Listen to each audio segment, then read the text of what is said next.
5 seconds.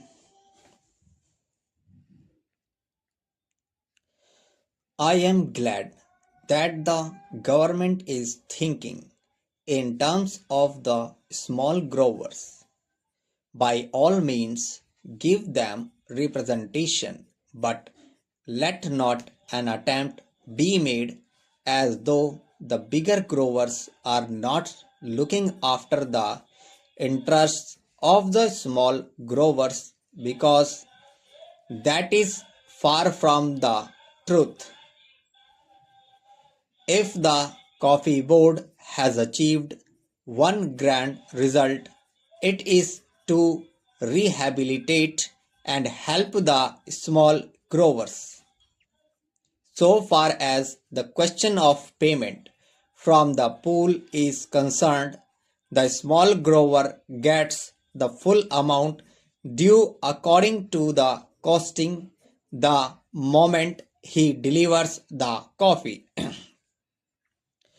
There is a separate method of costing and the whole amount is paid immediately, whereas in the case of the bigger growers it is not so.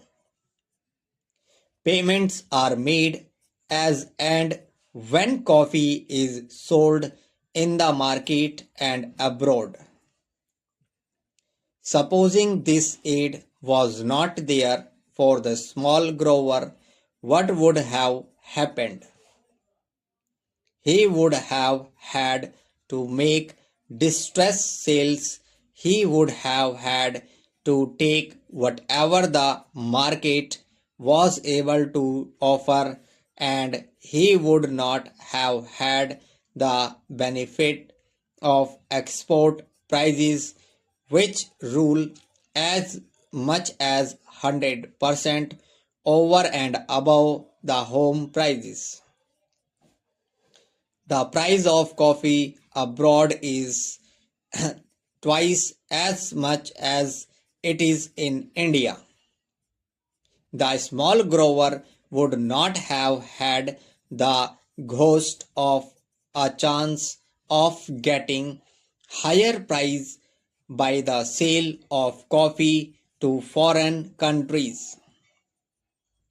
Not only that, he also gets his basic price immediately on delivery of the coffee to the pool. Over and above all this, he gets the benefit of all the scientific research which would not have otherwise got. He gets all the aid from the bigger growers because, as my honorable friend said yesterday, in is to the advantage of the bigger planters to help the smaller ones. There is a disease which is communicable and which can destroy the neighboring states. So, in these multifarious ways, the small growers are today helped, and they are immensely thankful to the bigger growers and to the coffee board. Now a special plea is sought to be entered on behalf of the small growers. What I say is that we can have representation for small growers on the board. That is perfectly right. Let there be no suggestion whatever to the effect that the cause of the small growers was neglected. That is not correct. As regards financial aid, that is a state problem, that is a union problem, and that is a problem for the whole of the country in respect of all the developmental activities. One thing I must say, and that is that there are obvious limitations for the small growers. The acreage is limited and they cannot spread beyond that. They have got their paddy fields and their plantation gardens, and so due to limitations, they cannot spread over.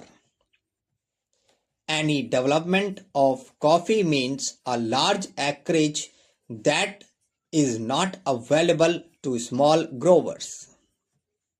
Even if they have got the capacity, it is very difficult for them to find forest lands nearby.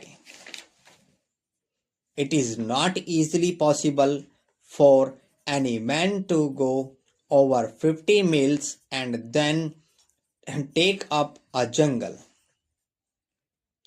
So the small growers have their own limitations.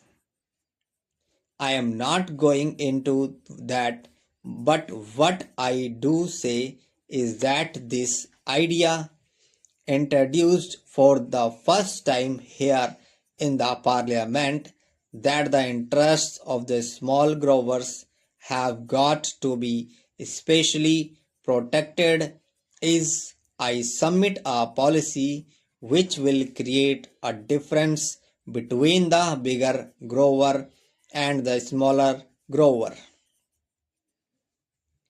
I submit that there is no reason whatsoever to distrust the plantation industry and deny them the right to select their own representatives and to introduce the word nomination here. Why should we have nomination? If there is need for separate representation for the small growers, why should we not reserve a seat in each place for the small grower? That is the easiest and the best way to give representation to the small growers.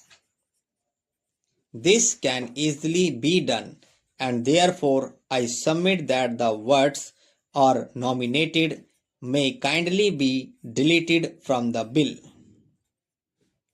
I do not know whether the procedure would permit of it because there are certain difficulties, but in any case, if at least we get an assurance from my friend that these 12 are going to be elected, it would be something gained for a poor like me and for the industry. After the question of constitution of the board comes the question about the chairman. On that question, I hope, sir, that the House will kindly appreciate that for more than one reason it would not be the best arrangement to have a whole time appointed chairman. There are two suggestions in this connection. My honorable friend's suggestion is that it must be an elected office as hitherto. He has also said that out of the 13 years, only for 1.5 years has there been a planter as chairman. Otherwise, the post was always held by an officer.